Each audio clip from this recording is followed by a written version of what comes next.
everyone! Welcome back to the Project Awesome. So I'm back with a new product review at ito na po yung pinramis ko sa inyo. Today we're going to review the new L'Oreal Infallible Pro Matte Foundation. Well, it's actually not really new. Matagal na to, but it's new here in the Philippines kasi dati nabibili lang to online. So finally, na-launch na yung L'Oreal Infallible Pro Matte Foundation dito. Ang daming may gusto sa foundation na to. Hindi ko pa siya natatry before kasi nga online lang siya dati. Hindi ako mahilig mag-online shopping kasi so napapanood ko lang yung mga reviews sa kanya. Nakikita ko yung, nababasa ko yung mga product reviews sa L'Oreal Infallible Pro Matte Foundation na to. At ang sabi ng lahat, ito daw yung best foundation para sa mga merong oily skin. So nung tinry ko siya, oo nga, mapapatunayan ko yan. Pero mamaya natin mas pag-usapan yan. So as you can see, wala akong foundation. Eye makeup at kilay lang ang meron ako ngayon. Kasi gusto kong ipakita sa inyo yung demo ng pag-apply ko nitong L'Oreal Pro Matte Infallible Foundation. Nakakabulol kasi yung haba ng pangalan niya. Anyway, dumating tong L'Oreal Infallible Pro Matte Foundation dito. Kasabay niya din yung ibang products pa sa Infallible line ng L'Oreal. Kung gusto niyo malaman yung tungkol pa dito, lalagay ko po yung blog post ko about sa mga products na to. Lalagay ko yung link ng blog post ko dun sa information box sa baba para malaman nyo pa yung tungkol dito. Kasi ngayon, mas magpa-focus lang tayo dun sa Pro Matte Foundation. Okay, so ito nga po yung L'Oreal Infallible Pro Matte 24-Hour Foundation. So, kiniklaim nyo na tumatagal ito ng 24 hours. So, this is what the packaging looks like. Nakalagay siya sa plastic tube bottle. Ayan. And magaan lang siya. Akala mo nga parang konti lang yung laman niya. But this contains 30 ml of the product.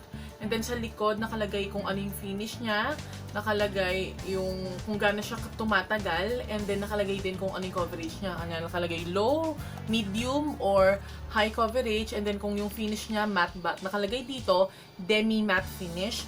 And sabi dito, it wears up to 24 hours. At ang coverage niya ay light, and that is actually true. Light lang yung coverage niya. And then nakalagay din dito yung ingredients niya, and then yung shade, nandito, shade name nakalagay dyan, and sa harapan din nakalagay din yung shade name. Ayan. And then when you open it, actually, meron siyang seal. Ito nyo ba? Ayan. And this in the shade 103, pero meron pa tayong maraming shades dito. It actually has 6 shades available here in the Philippines. Yung 103, yung lightest shade sa kanila, at papakita ko sa inyo yung swatches ng bawat shades na to para makita niyo yung difference at para ma-compare nyo. Actually, yun ang isa sa nahihirapan ako sa kanya sa shades kasi walang shade na sobrang match sa skin tone ko. So, I have to mix mga 2 o 3 shades. Minsan 2 lang. I actually tried the shade 105 first, yung shade na natural beige. Kaso, it's a bit darker than my skin tone kasi medyo nag-oxidize siya. So, that's one thing about this foundation. Pero, promise, gusto kong foundation na to. Bago ko i-demo kung paano ko ina-apply yung foundation sa face ko, I'm sorry, nakita niyo tuloy yung blemishes, yung mga chismis sa face ko. Papakita ko muna sa inyo yung swatches nitong L'Oreal Infallible Pro Matte Foundation. So, the first shade we have right here is shade 103 or Natural Buff. Next one is shade 104. Mas may pink undertone tong 103 kaysa sa 104. Next is the shade 105. So kung makikita nyo, itong dalawa, pink undertone, ito yellow undertone na siya. Next is shade 106, and this is called Sun Beige. Next up is shade 107, and this is called Fresh Beige. And finally, we have shade 108, and this is called Caramel Beige. So these are all the swatches of the L'Oreal Infallible Pro Matte Foundation. Ito yung 103, 104, 105, 106, 107, and 108. As you can see, itong dalawang to, cool undertone sila, and then itong apat na to, warm undertone na. So ito, may pagka-pink yung shade nila. Nahihirapan akong pumili ng shade para sa akin kasi I have warm undertone, pero yung nagmamatch sa skin ko ay yung dalawa sa taas, which is cool yung undertone nila. And then, ito yung mga yellow undertone, pero dark naman sila para sa skin color ko. So, ang ginagawa ko, minsan, nagmi-mix ako ng mga shades dito. Ang una kong tinry na shade ay yung 104, and although it's light, it's lighter than this 4, parang maitim pa rin yung dating ng face ko. Hindi siya talaga swak kasi nga, iba yung undertone niya kaysa sa undertone ng skin ko. Ayan, kung mapapansin nyo, medyo natutuyo na siya, lalo na ito, nakikita nyo ba yung paligid niya? Medyo natutuyo na. Diba, nag-oxidize siya. Parang nagda-dark siya. Ayun. makikita nyo, ayun yung lining nyo. So, parang nagkaroon na siya ng border. Kasi nga, pag natutuyo siya, nag-oxidize siya. But still, I love this foundation. Ngayon, nakita nyo na yung swatches. Papakita ko na sa inyo yung demo. Okay, sa pag-apply ng foundation na to, the first time I tried it, ang ginamit ko, foundation brush or buffing brush. Basta brush yung ginamit ko. And then, nung una parang, okay naman siya. Pero parang, alam mo yon, since madali siyang mag-set, nahihirapan akong i-blend siya. So, parang nag-struggle talaga ako nung una. And then, yung finish niya, hindi ganun ka-smooth para sa akin. So, nagtagal talaga ako kung paano ko siya i-blend ng maayos. At the second time na tinry ko siya, gumamit na ako ng beauty sponge at napatunayan ko at na-realize ko, mas magandang i-apply tong foundation na to using a beauty sponge kesa sa foundation brush. So, the L'Oreal Infallible Pro Matte Foundation sets very quickly sa face. As in talagang nagda-dry siya at nakalagay dito demi-matte yung finish niya, pero matte siya talaga eh. Kasi, you know, when I use this foundation, it's the first time ever in my life na hindi ako gumamit ng powder to set a foundation. Kasi no need na. Pagka sinet ko pa siya ng powder, parang, alam mo yun, sobrang magmumukhang matte na yung face ko. Dull na tignan, parang alam mo yun, matte ng tignan yung face ko. Ang gagamitin natin ngayon ay isang beauty sponge, and this is actually a BYS beauty sponge. Ang shade na gagamitin ko ay shade 104, pero imimix ko siya ng konting 105 Natural Beige. Okay, so sa pag-apply ng L'Oreal Infallible Pro Matte Foundation, this is actually an important tip na maibibigay ko sa inyo. Since sobrang matte ng finish niya, as in powder finish, as in ganon, pagka nalagay niyo na siya at nag-set na siya, tapos naglagay kayo ng liquid product sa ibabaw niya, mahuhula siya. Alam mo yon, mabubura siya, tapos hindi magiging maganda yung kalalabasan niya. Parang mag-oxidize siya, mamumuo siya, parang ganon. So, since meron tong light coverage lang, as in hindi niya kasi sobrang nako-cover yung mga dark spots, yung dark circles, so, I suggest na ilagay niyo muna yung concealer nyo sa ilalim bago nyo iligay yung L'Oreal Infallible Pro Matte Foundation. Kasi once na nandyan na yan sa face mo, hindi ka na magpatong ng ibang product na iba yung consistency kasi mabubura siya at what we call this, magbubuo-buo siya. Ganon. So, ang ginagawa ko, inuuna ko muna yung concealer ko. So, since I have dark circles, maglalagay lang ako ng concealer. Pero ang gagamitin ko ay yung Cariolan TV Paint Stick ko. I'm going to use this as a concealer. Nalagay ko lang siya sa under eye ko.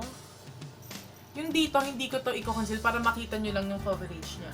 Pero yung under eye ko, lalagyan ko yan. Ayan, na-conceal ko na yung under eye ko. Ngayon, lalagay ko na yung L'Oreal Infallible Pro Matte Foundation. Then, I'm going to use this sponge to apply that. So, dito muna sa kabilang side. So, as you can see, I'm just dabbing the sponge. Parang binabounce mo siya sa skin mo. Ganyan. And then, going over dun sa concealer, nilagay ko.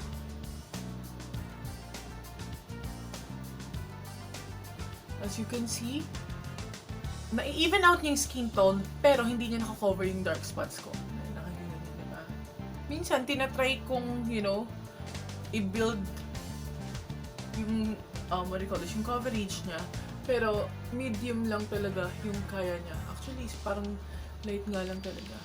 Pero ang ginagawa ko, sineset ko muna siya, hinahaya ko muna siya mag-set, and then tsaka ako nagpapatong ng panibagong layer.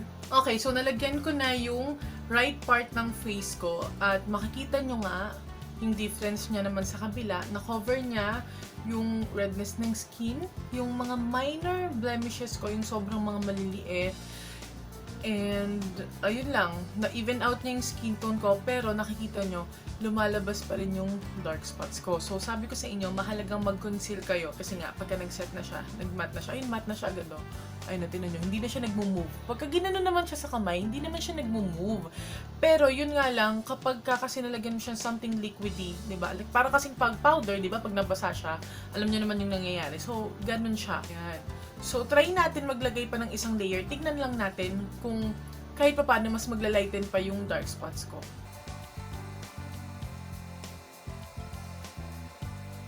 Ayan. So, this is what it looks like with 2 layers na. So, naglighten naman ng konti pa yung dark spots ko, pero hindi pa rin niya fully nako-conceal talaga. Pero meron akong pimple mark dito na mas light yung blemish niya. Mas na-cover niya kaysa dito. Ayan, pero ayun nga, nawala yung redness ng skin ko dito sa paligid ng ilong. Pati yung mga maliliit kong blemishes sa noo, medyo nag-blur out naman siya. Pero I like how it looks like sa skin and how it feels like kasi parang skin lang siya. It's very light on the skin, parang wala kang something. At kahit na matte yung finish niya, hindi yung parang alam mong dry yung, parang dry yung feeling ng skin mo. Hindi ganon. Parang wala lang, parang skin lang siya. Parang skin lang yung feeling mo.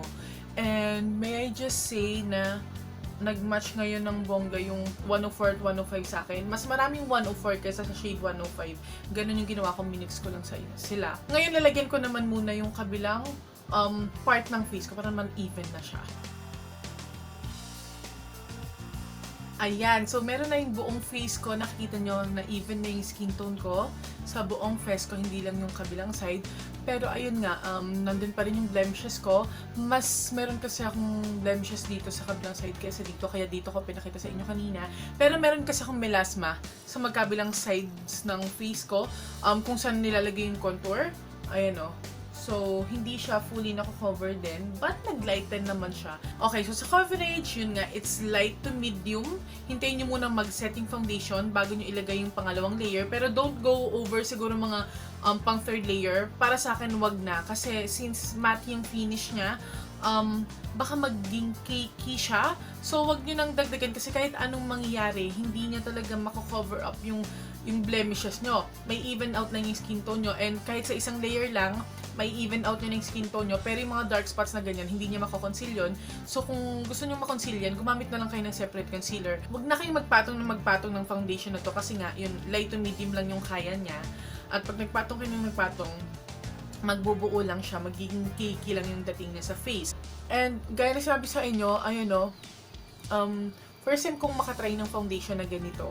Kasi, lagi ko napapanood kila Pixie Woo, pati sa ibang mga YouTuber, yung mga foreign YouTubers, na pagka naglalagay sila ng foundation, usually hindi nila siniset, lalo na sila Pixie Woo kasi they have dry skin daw. Kahit na anong foundation gamitin nila ganon. Pero dito sa Pilipinas, pag ginawa natin yon, hindi pwede kasi kahit na meron kang dry, unless siguro meron kang really dry skin, pero dito, hindi carry yon para sa akin kasi we have a very humid weather here in the Philippines, so huhula siya talaga.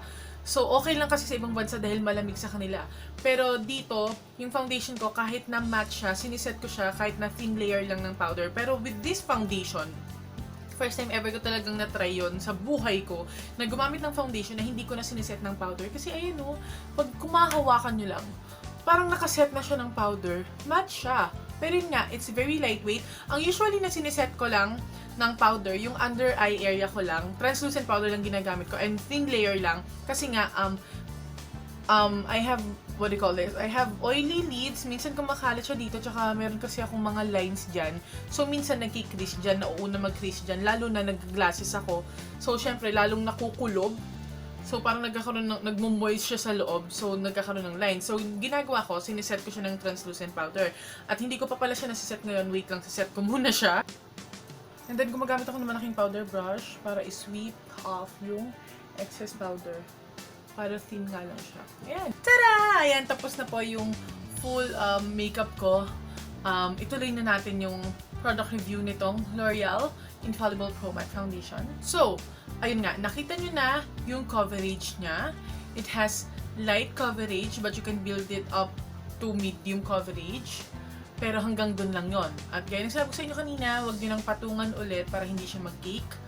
And na i-even out niya yung skin tone, pero yung mga blemishes, lalo yung mga dark spots na ganyan, hindi niya fully na cover.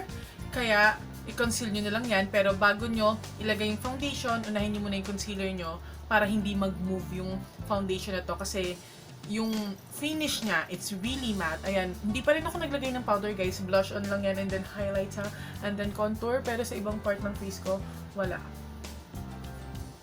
Wala yan. Pero 'di ba hindi siya nagta-transfer? Hindi siya nagta-transfer or what? So doon na tayo sa staying power niya, guys. Kung kini-claim nila na 24 hours, siguro nga, probably kaya niya. Ang na-try ko lang kung gaano siya katagal sa face ko, siguro yung pinakamatagal na sa face na na-try ko is about 18 hours. Totoo yun. na-try ko na siya. I've tried this many times already. Tinry ko siya once. Napatunayan ko agad na tumatagal siya sa face. As in, walang hulas talaga. Ito yung photo niya, yung first time na ginamit ko. Ayan, nung time na yan, lumabas ako, nag-mall ako, hindi ako nag-retouch at all. Pero walang hulas talaga. Pagdating ko, kung anong itsura niya nung umalis ako, ganun pa rin yung itsura niya pag uwi ko. Nag-oil up man, yung nose area ko lang at sobrang konti lang, minimal lang talaga. It's really amazing. Yung first time na tinry ko, gumamit ako ng konting powder, colored powder. And then the second time na tinry ko siya yun, hindi na ako, tinry ko siya na, yun yung first time na tinry ko siya na wala ng powder. Umattend ako ng meet and greet ni Ate Martha. Hi Ate Martha! Yun, ginamit ko siya at walang powder talaga. Ito yung photo. Ayun, diba? Nakita nyo, wala lang akong tulog niyan. So, parang na-haggard lang yung itsura ko sa may bandang eye area. Pero yung sa the rest of the face, nakita nyo naman na ganun pa rin itsura niya. Matte pa din siya, hindi siya nahulas. Ang galing talaga ng foundation na to. I really love its staying power. Talagang tumatagal siya. It's really awesome. Narinig ko na din yung reviews and testimonials ng iba about this foundation, and they swear by this foundation talaga na this is the perfect, if not sa drugstore category lang, pero sa lahat daw ng foundation, for them, this is the perfect foundation daw para sa kanilang mga oily skin. So, ganun siya kaganda para sa mga taong may oily skin. If you have dry skin, however, hindi to para sa inyo kasi nga talagang matte yung finish niya. Lalo lang kayong magdadry yung skin nyo. Ako, I have oily combination skin at napansin ko lang, na-try ko siya before. Hindi ako masyadong nakapag-moisturize. Na-neglect ko yung skincare ko. I mean, naglagay ako ng moisturizer pero konti lang kasi mabilisan nun. Nagmamadali kasi umalis ng bahay that time. And then, na-realize ko na kailangan mo talagang mag-moisturize ng skin regardless of your, your skin type, oily, dry, combination, normal. Kailangan nyo pa rin mag-moisturizer before applying any foundation or any makeup on your face. Lalo na pag ganito kamati yung finish niya. Gusto ko lang ipakita sa inyo ulit yung swatches na pinakita ko kanina. Ayan, natutuyo na sila. Nakita nyo, nag-oxidize silang lahat. About sa availability naman niya, I'm really happy na nandito na nga siya sa Philippines. Yes, mabibili nyo na to sa counters ng L'Oreal. Yung mga L'Oreal, makikita nyo yan sa mga SM department stores, sa mga department stores ng ibang mall, sa Watsons. This one costs 700 pesos. Yun nga lang, mas mura sa online, syempre. So, it's really up to you. Konti lang naman siguro yung difference sa iba. I think binibenta to ng iba ng 600 plus. I don't know kung meron pa nagbibenta ng lower than 600 plus. Pero sa malls, this costs 700 pesos. Kung meron pa akong hindi nabanggit about this foundation dito sa video na to, please let me know kung meron pa kayong questions. Lagay nyo lang po sa comments section yung mga questions nyo about this foundation. Sana nakatulong po itong video na to sa inyo kung sakaling hindi nyo pa natatry itong foundation na to at kung nag-iisip kayo kung karapat-dapat mo siyang i-try, kung it's worth it ba, masasabi kong yeah, it's worth the money, it's worth the try kasi talagang maganda yung product na to. It's actually one of the best drugstore foundation that I've tried ever. The best foundation for oily skin din na na-try ko. So if you found this video helpful, kung nakatulong po ito sa inyo, please don't forget to give me a thumbs up in this video. And please don't forget to subscribe for more awesome videos like this, for more product reviews. At kung meron pa kayong ibang products na gustong ipa-review sa akin, kung kakayanin ko, i-review ko yan para sa inyo. Basta ipaalam nyo lang po sa akin, lagay nyo lang yung mga suggestions nyo sa comments section below. Thank you so much for watching this video and I hope to see you in my next one, guys. Stay awesome and accomplish your mission. Bye!